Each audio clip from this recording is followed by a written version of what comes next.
में 5 बहनें और 5 बहनों का अलग अलग, कोई बैग बनाता है, कोई नेकलेस बनाते हैं, तो कोई ब्रेसलेट बनाता है।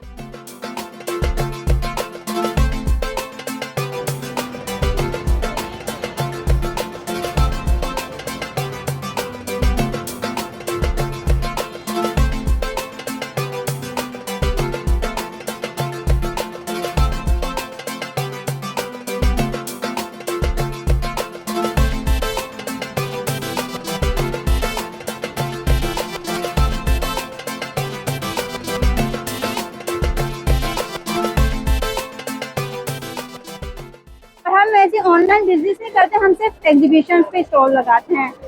मैं सिर्फ वीकेंड पे एग्जीबिशन करती हूँ, ऑनलाइन में काम इसी वजह से नहीं करती क्योंकि बाकी 4 दिन मैं सिर्फ पढ़ती हूँ तो टाइम मुझे बिल्कुल नहीं मिलता। तो सिर्फ वीकेंड में मैं एग्जीबिशन करती हूँ और इसी से काम होता है मेरे घर का। लाहौर में वैसे लोग ज्यादातर हैंडमेड चीज को पसंद करते हैं और जब हमारी हैंडमेड चीज को देखते हैं तो उनको ज्यादा अच्छी लगती है क्योंकि एक ये चीज है गारंटीएबल है। जैसे और हैंडमेड चीज होती है गारंटीएबल नहीं होती, लेकिन ये जो चीज है ये सालों साल चलने वाली है, यानी आपके पैसे जाया नहीं जाएंगे। आप एक बार लेंगे तो दोबारा आपको जरूरत ही नहीं पड़ेगी।